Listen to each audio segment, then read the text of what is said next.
उन्हाळ्याचे किती किती मुख्य ऋतू किती आहेत? 4 मुख्य ऋतू 4 का 3 आणि उपऋतू सांगा उपऋतू मग नाही ते बाकीचे ऋतू त्यांना माहिती कारण एकाच दिवशी एवढं कसं असतं. तासात ना भरपूर मला घ्यायला सांगितलं मी आज काय नाही ऐका मग मी एक शिक्षक होऊन सांगतो, आपल्याला संस्कार वर्ग जर एका दिवसापुरता असेल तर भरपूर सांगा, पण जर त्या संस्कार वर्गाचे सातत्य राहायचं असेल तर थोडं थोडं थोडं, कारण सगळीच मुलाला सगळं छान समजतं असं नाही आहे.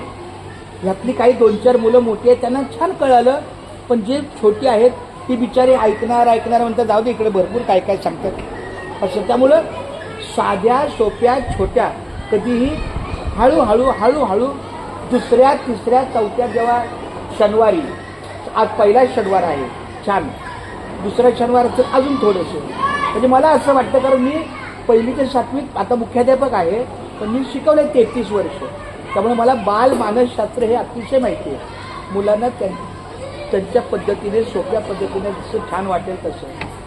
आज आपल्या वर्गात काय काय आपण शिकलो सांगा, काय काय शिकलो?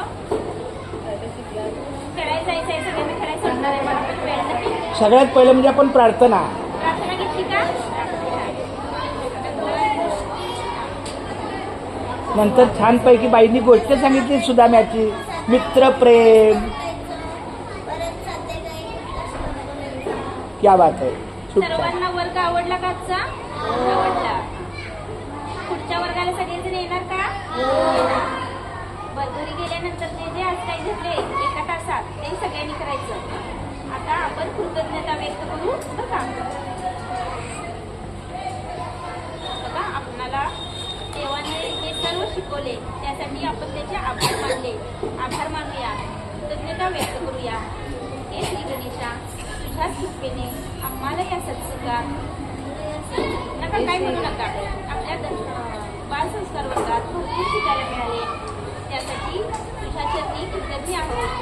तू आम्हाला जे शिकवले आहेस ते सर्व तू आमच्याकडून करून घे, तुझ्या चरणी प्रार्थना.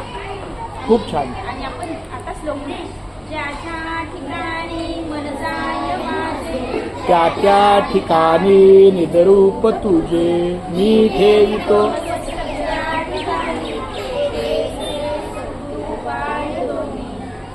याचा अर्थ माहितीये का काय? ज्या ज्या ठिकाणी म्हणजे जिथे जिथे जागा आहे, ज्या ज्या ठिकाणी मन जाय माझं मन इकडे गेलं तर तिकडे मला दुसरं काही दिसलं नाही पाहिजे. त्या ठिकाणी निजरूप तुझे, माझ्या डोळ्याला फक्त तुझं रूप दिसलं पाहिजे. मी ठेवितो मस्तक ज्या ठिकाणी, आणि मी तुझ्या पायाजवळ काय ठेवतो? मस्तक ठेवतो, माझा माथा ठेवतो. तशाचा वास आला तर तिथं नको आपलं मन जायला. मी म्हणते हिला खरंच मजाचा वास आला. ठीक आहे. मन घालवायचं नाही, तिथं खेळायला लागलंय तर तिथं मन गेलं तर तिथं मन नाही घालवायचं आपलं. आपलं मन इथंच पाहिजे एका ठिकाणी. चालेल, थांबूया आता. चला, खूप छान, धन्यवाद. पुन्हा एकदा आमच्या उषाताईंना खूप खूप धन्यवाद. मला परमेश्वराचं धन्यवाद. आणि बाळांनो, आता बघा काही लोक म्हणतात मी काय लिहितो, मी पण हे देवाला आभारच मानतो.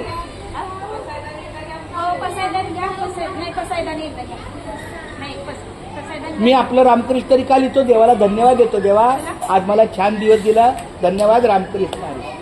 चला एक साथ पसायदान सुरू कर. आता विश्वात्मके देवी हे वाग्यज्ञ तोषावे, तोषोनी मज द्यावे पसाय दान हे. जे खळांची व्यंकटी सांडो, तया सत्कर्मी रती वाढो. भूता परस्परे पडो, मैत्र जीवांचे दुरितांचे तिमिर जावो. विश्व स्वधर्म सूर्ये पाहो, जो जे वांछिल तो ते लाहो. प्राणी जात वर्षक सकळ मंगळी, ईश्वर निष्ठांची मांदी आई. अनवर्त भूमंडळी भेट तुया भूता. चला कल्पतरूचे आरव, चेतना चिंतामणीचे गाव.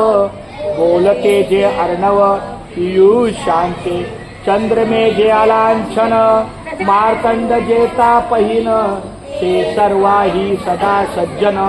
सोय रे हो तू किंबहुना सर्व सुखी पूर्ण होऊनी तिन्ही लोकी भजिजो आदी पुरुषे अखंडित आणि ग्रंथोपजीविये विशेष लोकीये दृष्टांदृष्ट विजय ओवाळेगी ये तमरे श्री विश्वेश्वराओ हा होईल दान पचावो येणे बरे ज्ञानदेव सुखिया झाला येणे बरे ज्ञानदेव सुखिया झाला येणे बरे ज्ञानदेव सुखिया झाला पांडुरंग हरी वासुदेव हरी पांडुरंग हरी वासुदेव हरी. आता तुम्ही सगळे खेळायला गेला तरी चालेल. चला खूप खूप धन्यवाद बाळांनो. प्रत्येकाने एकमेकाला शाबासकीच्या टाळ्या वाजवून म्हणजे तुम्ही प्रत्येकाने एकमेकाबद्दल तुम्ही प्रत्येकाने एकमेकाचे आभार मानले म्हणून तुम्हाला आणि पुढच्या शनिवारी पण नक्की यायचं. मी पण प्रयत्न नक्की करणार. रामकृष्ण. क्या बात आहे. रामकृष्ण हरी. सर्वांनी बोला रामकृष्ण हरी. क्या बात आहे. विठ्ठला केशवा गोविंद माधवा. खूप छान माऊली. ए ताई जरा एक मिनिट पकड ना. असं हां चालू राहू द्या. रामकृष्ण हरी. आज शनिवार आहे दिनांक 1 जूनला. मी आपलं माझं रामकृष्ण हरी विठ्ठल केशवा गोविंद माधवा हा आपला मंत्र जप लिहत होतो. परंतु आमच्या उषाताई दत्तात्रय पाटील ह्या आल्या आणि बोलल्या सर मी आता 5 ते 6 एक बालसंस्कार केंद्र चालू करणार आहे, तुम्ही याल का? अरे म्हणलं चांगली गोष्ट आहे. कारण जरी त्यांनी पुढाकारानं जरी छानपैकी सुरुवात केली आमच्या कांचन पाटील माऊलींनी पण कांचन गायकवाड ना कांचन पाटील सॉरी कांचन पाटीलनी पण चांगलं सहकार्य करणार निश्चित यापुढे करणार आहे. मी पण माझं रामकृष्ण हरी विठ्ठल केशवा गोविंद माधवा लिखाण केलं आणि आधीमध्ये मुलांशी जरा संपर्क साधला. पहिला दिवस अतिशय छान. या बाळानं माझ्याबरोबर या. तर या सगळ्या मुलांना खूप खूप धन्यवाद. पहिल्या दिवशी छान आपल्या बालसंस्कार केंद्राला उपस्थिती लागली. माझ्या माहितीप्रमाणे साधारण 13-14 माझ्याकडे नावं पण आहेत. 13 आणि 2 पालक असे 15 जण उपस्थित राहिले या सोहळ्यावर. माऊली तुझं नाव काय? विमल पाटील. विमल पाटील. चला या माऊलीचं पण नाव लिहितो विमल पाटील. त्यांचं वय 75. तर खूप छान. आम्ही पांडुरंगाला प्रार्थना करतो की अशीच सगळ्या मुलांना इथं येण्याची बालसंस्कार केंद्र जर खरोखर आपल्या या गोपाळ नगरीमध्ये गोकुळ नगरीमध्ये जर सुरू झालं तर एक दिवस असा येईल की तिथे कुठल्याही प्रकारे कुठल्याही माणसं व्यक्तीकडून कोणाची कुठल्याही प्रकारची चूक होणार नाही. कारण का बालसंस्कारामधून शिकलेला मुलगा तो जेव्हा 2 वर्षाने आता ही मुलगी आज इथे आहे 2 वर्षांनी जेव्हा ती अधिक वयानं मोठी होईल तेव्हा तिच्या बुद्धिमत्ते अधिक चांगला प्रभाव पडला जाईल.